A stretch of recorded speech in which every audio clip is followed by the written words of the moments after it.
Hello दोस्तों। आप सब स्टोरी तो सुनते हैं, लेकिन ना कमेंट करते हो ना तो लाइक कर तय हो। आप कमेंट में लिख कर हमें बताएं आपको कैसी स्टोरी सुनना चाहते हैं। हम आपके लिए एक ऐसी कहानी लाने की कोशिश करेंगे। आपको पसंद आए हमें सब्सक्राइब करें प्लीज। हमें जरूरत है आपके सब्सक्राइब की, तो कर दिया करें सब्सक्राइब। धन्यवाद। तो दोस्तों, हम आज आपके लिए बहुत ही असली कहानी लेकर आ चुके हैं, तो शुरू करते हैं आज की कहानी। मेरा नाम अनम है।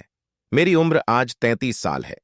यह बात उस समय की है जब मेरी उम्र 17 साल हुआ करती थी। फरवरी का महीना चल रहा था।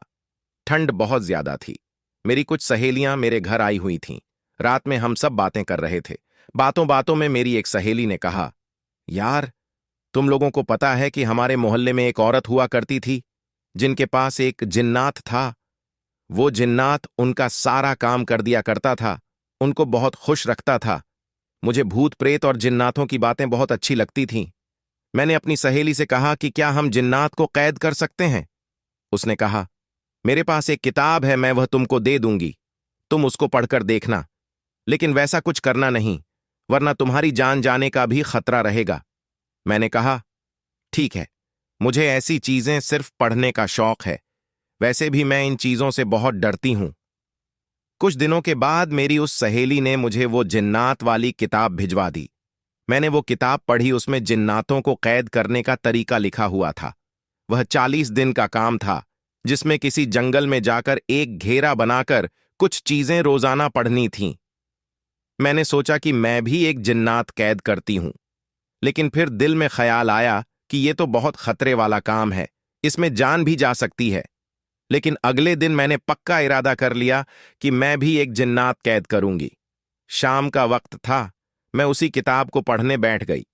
जब रात में सभी सो गए तो चुपके से घर के पास वाले जंगल चली गई और जंगल में एक गोल घेरा बनाकर बैठ गई और किताब में जो चीजें लिखी हुई थीं उनको पढ़ना शुरू कर दिया। अभी मुझे पढ़ते हुए 15 मिनट ही गुजरे थे कि अचानक मुझे ऐसा महसूस हुआ कि कोई मेरे पीछे से दौड़ता हुआ आ रहा है। मैंने उस किताब में पढ़ा था कि अमल के दौरान जिन्नात बहुत ज्यादा डराते हैं। जो डर जाता है उसे वो मार देते हैं और जो नहीं डरता वो उसकी कैद में आ जाते हैं। इसलिए मैंने अपने दिल को मजबूत किया और सोच लिया कि कुछ भी हो जाए, मुझे डरना नहीं है। लेकिन थोड़ी देर के बाद मुझे ऐसा लगा कि मेरे हाथों पर कोई गीली चीज ऊपर से टपकी है। टॉर्च जलाकर जब अपने हाथों को देखा तो मुझे अपने हाथ पर खून ही खून नजर आया। मैंने अपनी नजरें ऊपर उठाई तो मेरी आंखें फटी की फटी रह गईं। पूरे जंगल में जितने पेड़ थे, हर पेड़ पर किसी इंसान का कटा हुआ सर लटक रहा था और उससे खून नीचे टपक रहा था। डर के मारे मेरे जिस्म के रोंगटे खड़े हो गए, लेकिन मैंने अपनी आंखों को बंद कर लीं और अपने दिल से कहा कि तुमको डरना नहीं है, तुम बहुत बहादुर हो, परेशान मत हो, ये सब खत्म हो जाएगा। किसी तरह उस दिन का वजीफा मुकम्मल किया और घर वापस आ गई। इसी तरह पूरे 30 दिन गुजर गए। जिन्नात मुझे रोजाना नए नए तरीकों से डराते थे, लेकिन मैंने हिम्मत नहीं हारी और रोजाना अपना वजीफा पूरा करती रही। एक दिन जब मैं जंगल में बैठी अपना वजीफा पूरा कर रही थी तो अचानक मुझे ऐसा महसूस हुआ कि जैसे सामने से कोई ट्रेन आ रही हो। मैंने हटने की कोशिश की, लेकिन मुझे फौरन याद आ गया कि नहीं, अगर मैं यहां से हट गई तो जिन्नात मुझे जान से मार देंगे। मैंने आंखें बंद कर लीं और अपना वजीफा जारी रखा। उस दिन जब मैं अपना वजीफ पूरा करके घर जा रही थी तो रास्ते में मुझे पीछे जंगल से अजीब अजीब डरावनी आवाजें सुनने को मिल रही थीं। मैं किसी तरह घर पहुंची और अपने बिस्तर पर लेट गई। रात के वहीं कुछ 2:30 बज रहे होंगे। जब मेरी आंख खुली तो मैं अपने कमरे की हालत देखकर चीख उठी, क्योंकि मुझे पूरे कमरे में सांप ही सांप भरे हुए नजर आ रहे थे और मुझे ऐसा लग रहा था कि मैं सांपों के ढेर में सबसे नीचे पड़ी हूं। हर सांप मुझे काटने की कोशिश कर रहा था। मैं बहुत डर गई थी और मैंने जल्दी जल्दी पढ़ना शुरू कर दिया। थोड़ी देर के बाद अपने आप वो सारी चीजें खत्म हो गई। आज 40वां दिन था। ये मेरे चिल्ले का आखिरी दिन था। मैं उस दिन सुबह बहुत खुश थी, क्योंकि मैं खुद को अपनी मेहनत में कामयाब देख रही थी। मुझे खुशी थी कि आज रात मुझे एक जिन्नात मिल जाएगा जिससे मैं ढेर सारी बातें करूंगी। मैंने किताब में पढ़ रखा था कि आखिरी दिन बहुत ज्यादा डराया जाता है, इसलिए मैंने पहले ही से अपना दिल मजबूत कर लिया था कि आज कुछ भी हो जाए मैं डरूंगी नहीं।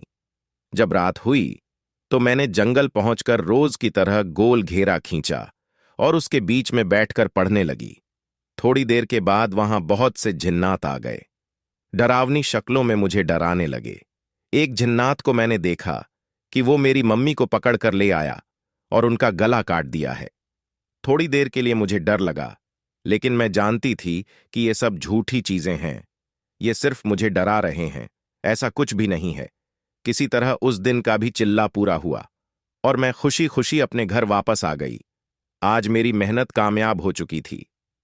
किताब में लिखा हुआ था कि आखिरी दिन रात के 12 बजे तुम्हारे पास एक जिन्नात आएगा। तुमको उससे वादा लेना है कि वो तुम्हारा गुलाम बनकर रहेगा। उस दिन रात मैंने अच्छे से नहाया और खूबसूरत कपड़े पहने और फिर अपने बिस्तर पर आकर आराम से बैठ गई और जिन्नात का इंतजार करने लगी। वक्त गुजरता जा रहा था, लेकिन मुझे किसी चीज का एहसास नहीं हुआ। रात के वहीं कुछ 3:15 बज रहे थे कि अचानक मुझे कमरे में बहुत तेज खुशबू महसूस हुई। मुझे थोड़ा सा डर भी लगा, लेकिन मैंने खुद को संभाला। अचानक मुझे अपने पीछे से किसी के चलने की आवाज महसूस हुई। मैंने पीछे मुड़कर देखा तो एक बहुत ही खूबसूरत नौजवान लड़का सफेद कपड़े पहने हुए मेरे सामने खड़ा था। उसे देखकर मैं सहम सी गई। उसने मुझसे कहा कि मैं आपका गुलाम हूं। आपने मुझे क्यों कैद किया है?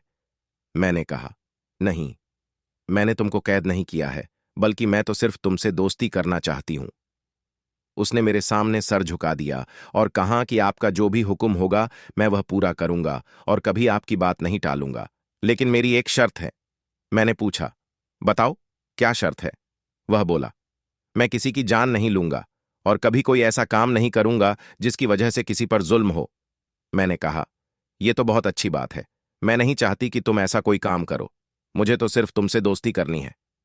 वो मेरे पास आकर बैठ गया और उसने बताया, मेरा नाम शाहिद है। मैंने उससे पूछा, तुम लोगों की दुनिया कैसी होती है?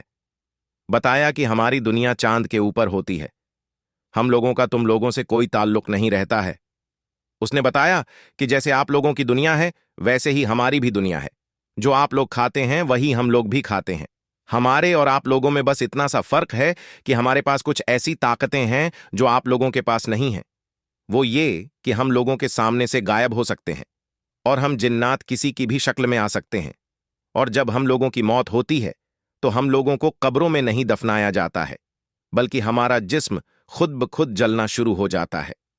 थोड़ी देर के बाद पूरा जिस्म जलकर खत्म हो जाता है।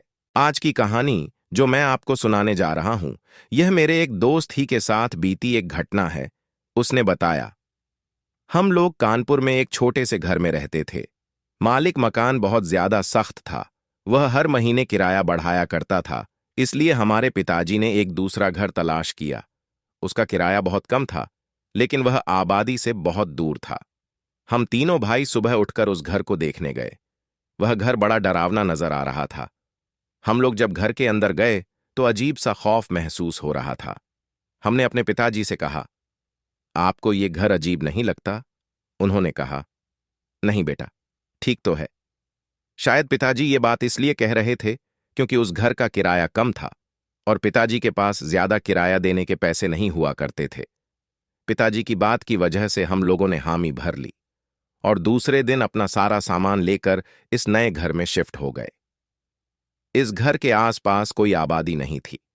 पीछे की तरफ से एक घना जंगल था। उस घर के सहन में एक बरगद का पेड़ लगा हुआ था जो बहुत डरावना नजर आता था। मैं इस नए घर में आकर बहुत खुश था, लेकिन फिर भी इस घर में डर लगा करता था, क्योंकि इस घर में बहुत डरावनी बिल्लियां रहा करती थीं। हैरानी की बात तो ये थी कि वो बिल्लियां हमसे डरती भी नहीं थीं। अभी सुबह की बात है कि एक काले रंग की बिल्ली घर के जीने के पास आकर बैठ गई। पिताजी ने छड़ी से उसकी तरफ इशारा किया और उसको भगाने की कोशिश की, मगर वो पिताजी को देखकर गुर्राने लगी। ऐसा लगता था मानो उनके ऊपर अभी हमला कर देगी। थोड़ी देर के बाद वह खुद ब खुद छत के ऊपर चली गई। अगले दिन हम लोगों ने घर की सफाई शुरू कर दी। सफाई के दौरान हमें एक कमरे में कुछ गेंदे के फूल और किसी जानवर की हड्डियां मिली। यह देखकर हम बहुत डर गए, लेकिन पिताजी ने कहा, अरे पुराना घर है, कोई जानवर यहां आकर मर गया होगा, उसी की हड्डियां होंगी।